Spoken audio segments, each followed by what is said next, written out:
Hello everyone, it gives me great joy to create this video and share it with you guys. As we know, we are now in 2011 and we're at the top of the year, and over the last 6 months I've had a lot of time to vacate and relax and just rest and seek God's face and just see Him amaze me.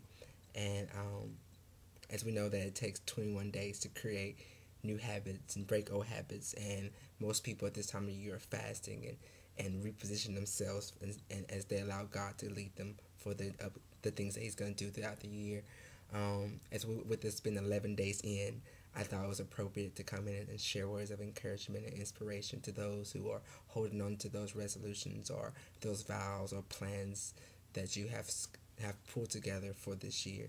Um, so, with all that being said, I was reminded in my quiet time of Psalms 37 and 25, where it talks about, I've been young and been old, but I've never seen the righteous forsaken or his seed begging for bread. And as I took time and sat back and looked over that and thought through it, God has been faithful. Not in the scripture, not telling us that our age is a limitation that we'll see God faithfulness or our level of spirituality to be able to discern this. But in spite of it all, God is God, and He's not going to let us go without. We might teach us things throughout the process, but He would never let us go without. So I want you to embrace that in 2011, our year of abundance and overflow, that God is not going to leave us or forsake us or have us out stranded, even though things may not seem the way we want them to be. But as we walk by faith, God is going to meet our every need. So do not hold on to the things that happened in 2010 or 2009 or 2008. Release all of that and move forward. That God has not forsaken us. He would not allow us to beg for anything, for the earth is His and the fullness thereof. And then it just kept going in my quiet time. I thought about 1 Kings chapter 17 around verse 12, and the Zephonite woman, when the prophet came and asked for her to bake him a meal. And she said that, yes, your Lord provide. I don't have enough meal to make one more cake for me and my son, and we're going to prepare to die. But her act of obedience, she baked the prophet a cake.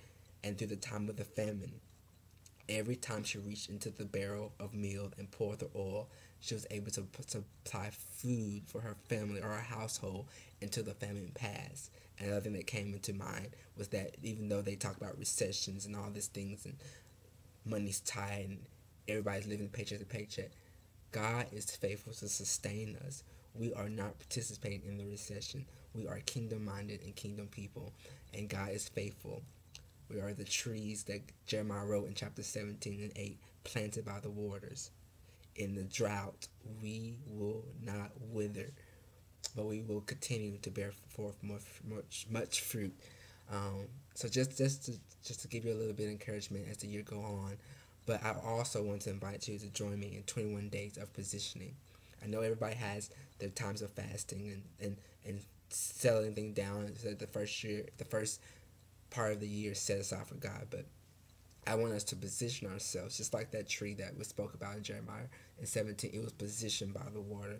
Let's position ourselves to receive all that God has for us. Let's bring in our plans, our spirituality, all those things in alignment, and position ourselves that God can just overwhelm us in 2011 as He spoke to many of us that He would do. Also, in these 21 days, just set a time, your quiet time, to hear from God, and just make sure that everything that we are setting out to do in 2011 is still in His plans, not because of something that we desire to do, but make sure that they're according to God's plan.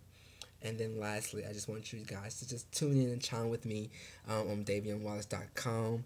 Our new website will be released this weekend. I'm very, very excited. I know that God's doing great things in your life as well as He's doing here, and our team. And we're just excited about all the things that we are embarking on in 2011. Also, not only that we go into a new year, but a new decade.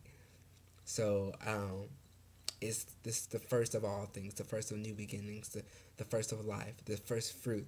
And I'm excited to be able to share it with you guys.